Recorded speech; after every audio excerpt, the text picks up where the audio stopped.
They say there's no such thing as a free lunch, but I just had a free holiday that kind of changed my life, so I thought I'd tell you about it.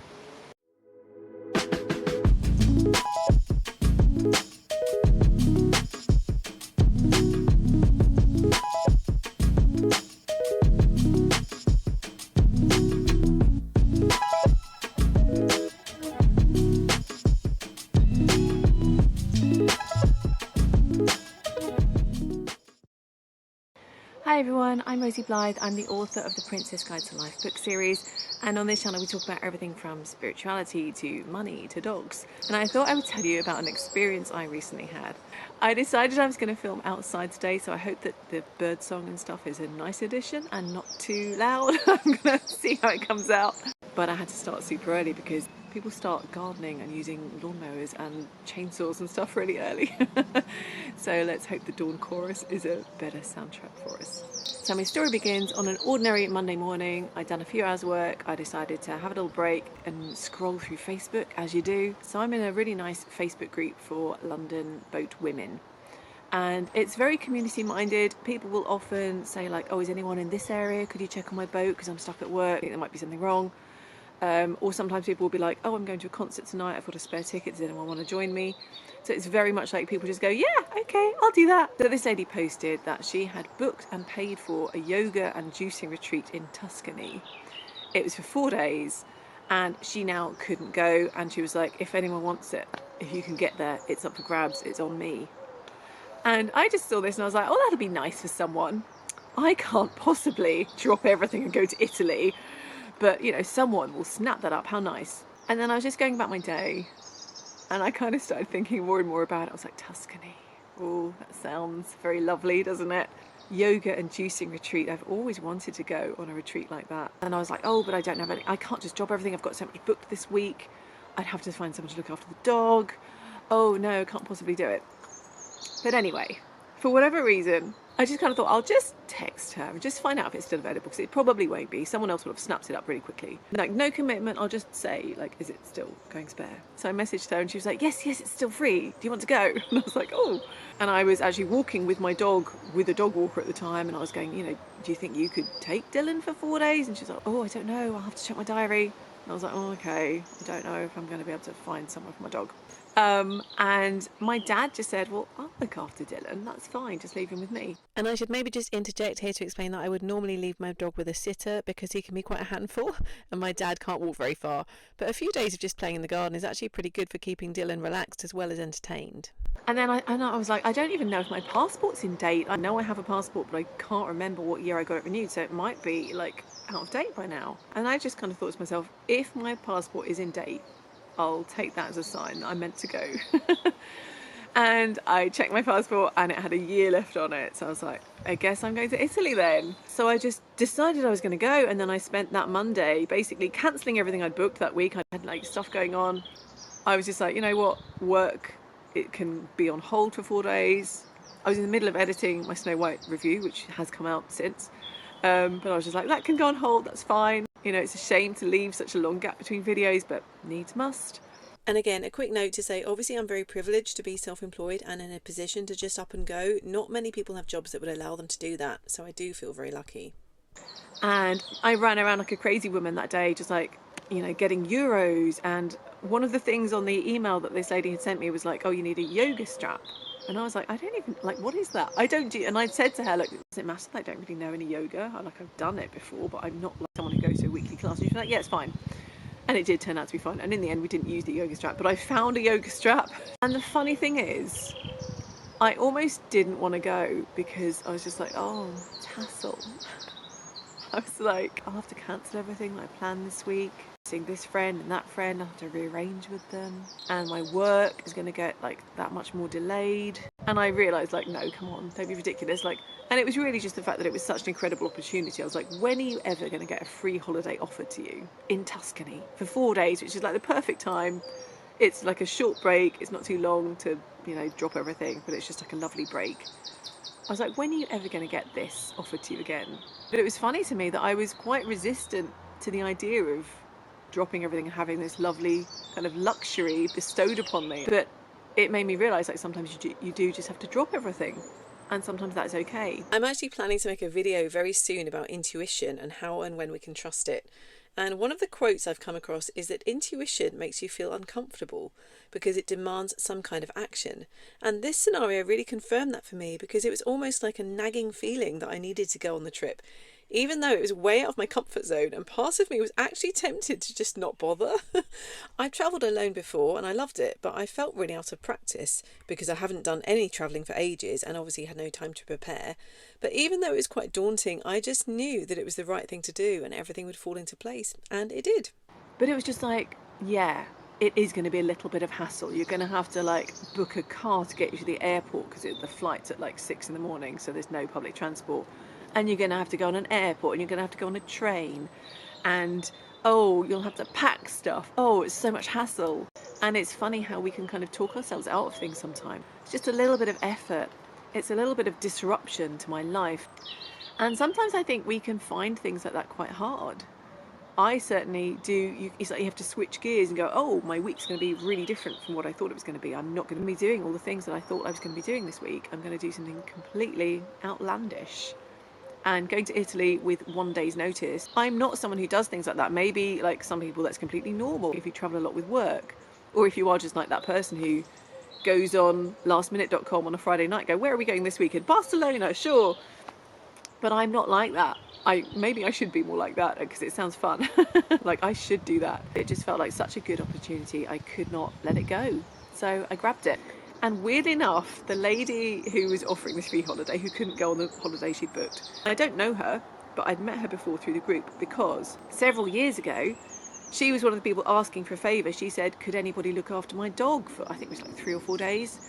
And this was before I'd got Dylan. I was like, I could do that. I mean, I've never looked after a dog before. I've never had a dog of my own before, but I could do it for you. So I looked after her dog for 3 or 4 days, who was a lovely dog. And she was like a Labrador Mastiff cross. And she just like snoozed on my bed all the time we weren't walking. It was great. But I did that like completely like unpaid, didn't ask for anything. I was just like, yeah, I'm just doing you a favour, because that's what boat people do for each other. So I did kind of think it was funny that it was this particular lady offering this free holiday. I was like, well, that could be kind of good karma, couldn't it? Like I did her a favour years ago, and now she's doing me an even bigger favour. So there was part of me that just thought, okay, maybe that's kind of meant to be. So I got to have this lovely holiday with just an incredible group of people. I think there were like maybe 10 of us all together, including the 2 ladies who were running it. It was like a mother and daughter. Everyone was so interesting.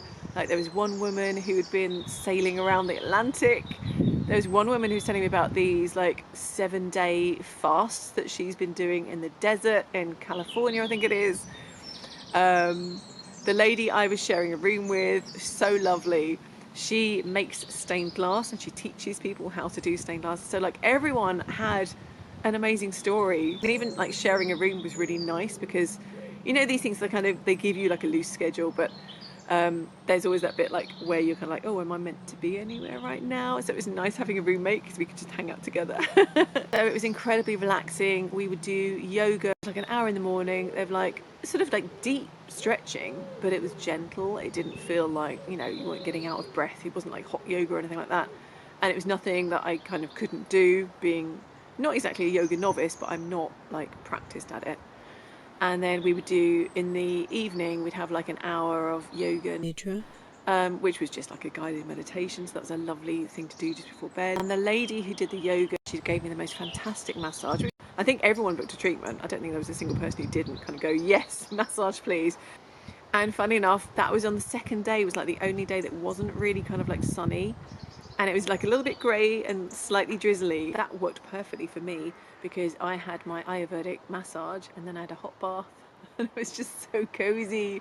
And then it's just like, yeah, maybe I'll just go for a nap. So it was just like exactly what I needed at this particular point in my life. And funnily enough, I kind of made myself a promise, not exactly a promise, but just like I should. Like I really want to treat myself like maybe once a quarter. So like 4 times a year. Just do like a little special something for myself. And I hadn't done anything for the first quarter, like January, February, March. So it was funny that this came along at the beginning of April. It was like the universe was like, well, if you're not going to treat yourself, we're going to make you have a treat.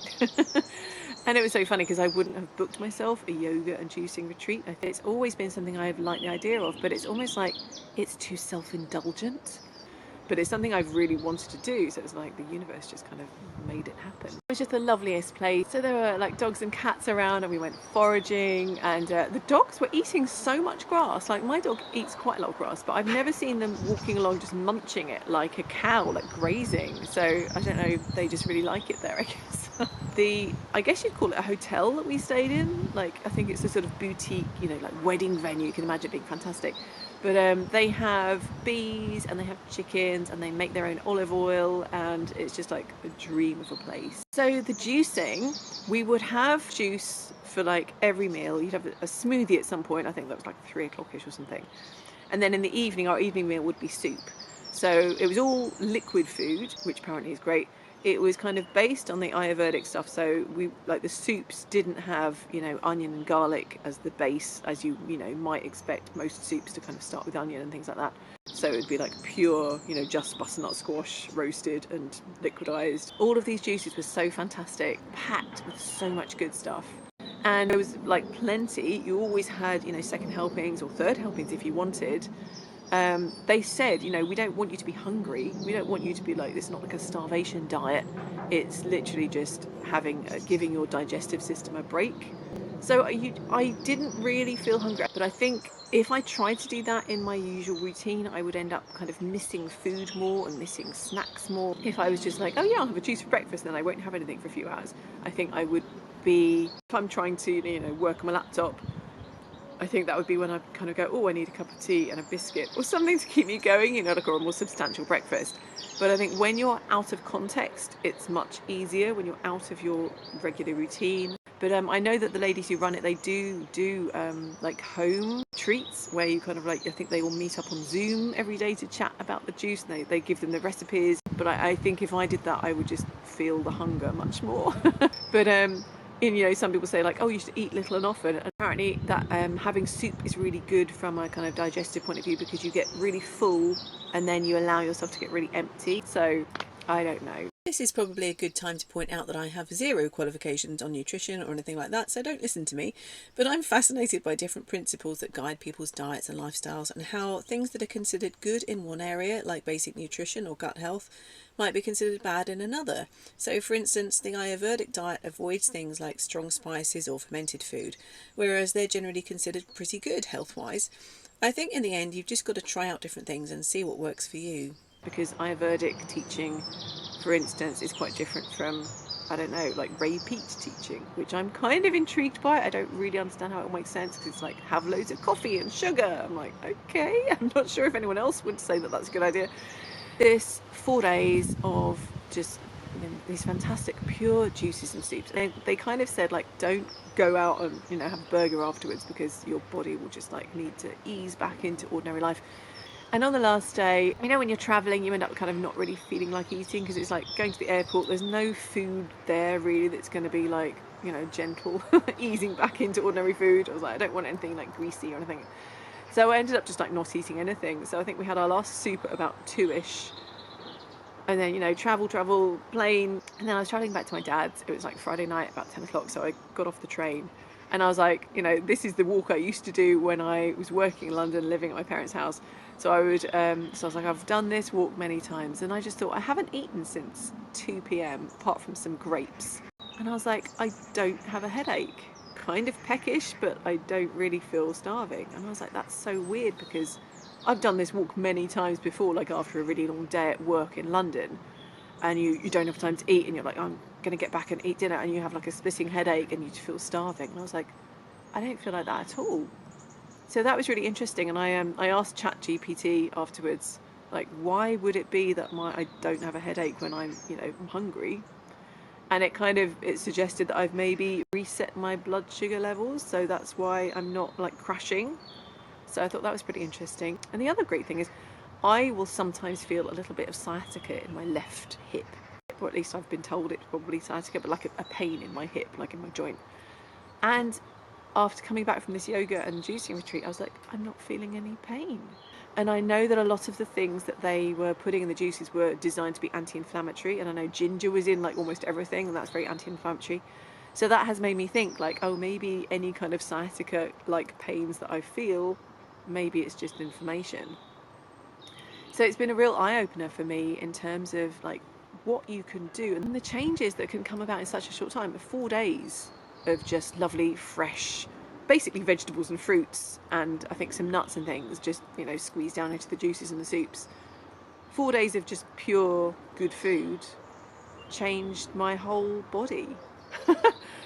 And I think that's, I mean, 4 days is nothing. You could, so I think it's really fascinating how much you can transform your health and transform the way that your body's functioning just on such a short time. I think that's actually quite inspiring to me, because I think, wow, if I really kind of dedicate myself to more healthy living, then that's going to make a real change in my body. So I've come back from Italy feeling really inspired to live better, you know, but I've realised that the way to make changes is not to try and do it dramatically overnight, like come back from Italy and be like, right, I'm never going to eat junk again, I'm only going to have green juices every day. I know that I won't stick to that. Some people might, I guess, if you're really like strong-minded and you just make a switch. But I was like, no, I'm not going to do that. So I started thinking like, oh, it'd be so cool if I made my own bread, and I could make my own yogurt, and I could make my own granola. And I was like, don't try to change everything at once. Add one thing at a time. So like, I've been making my own moisturizer for years, and I only have to make it like every, I don't know, 3 months or something. So it's not exactly like labor heavy. But I still kind of go, oh, I'm going to make a batch of moisturiser. It's a bit of a faff, you know, like melting down butters and oils and stuff and whipping it up.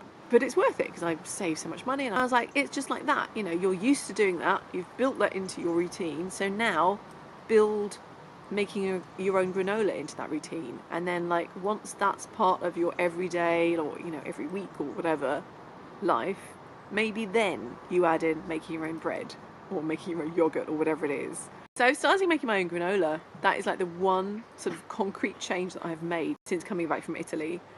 And that's just enough. And I was just thinking like, maybe if I feel the need to, if I've been eating a lot of junk, if I do start eating loads of junk, maybe just like a day of juices and soups. And that will just kind of help to reset it. And the other thing was that the lady running it, she said that when you have these really pure foods, so on the like Ayurvedic scale, there's like all the really good, pure, just like fruits, vegetables, whatever. After a few days of that, it kind of clears, I guess, your third eye was what she was talking about. And it's like a windscreen wipe, you just like clean it. And I was a little bit like, oh yeah, whatever. Even though I am very interested in spiritual things, I do tend to have that like moment of cynicism when people tell me about stuff that I'm like, okay, sure. But I did come home feeling incredibly clear-minded. And I feel like that's like slightly worn off, but it was like for those first few days, I was just like, it was like I could see everything really clearly in my life, like the way that I wanted to do things. There was just such a sense of clarity. So I was like, I think it does work. I think I cleared my windscreen. And the other thing was that before this, I had been doing this meditation. So you kind of picture, where do I want to be in a month's time? And it's like, physically, where do you want to be? And I had been thinking, like, picturing like how I want to feel. I was like, yeah, I want to feel really like supple and light and lithe. And I've just started swimming again after a bit of a hiatus, and that feels fantastic. So I just started doing that before the yoga retreat. And then I went on this thing where I was just like living on this beautiful juices and soups. And I came back and did the meditation again, and I was like, oh wow, I think I might have manifested going on that juicing retreat, because it totally worked. Like my body did feel really good. So yeah, definitely when you are manifesting, I would say definitely get into the feeling of like the physical feeling. Just imagine, feel like dancing and jumping around, like that's how my body feels. It's so good. That's how I felt after 4 days of juice and yoga. So that was my experience. I just thought I'd share, because I feel like sometimes we do hesitate over grabbing opportunities because they feel a little bit hard at the time. Even, you know, free holiday, I was like, oh, I've got to go to the airport and stuff, boring. So sometimes you just need a little push to do those things that challenge you. Anyway, I have put together a little vlog so you can see where I went in Tuscany. It was so beautiful, and I'm so grateful to everyone involved. Thank you, everybody, and thank you for watching. Thank you for liking the video, and thank you for subscribing to the channel, and I will look forward to seeing you next time. Bye.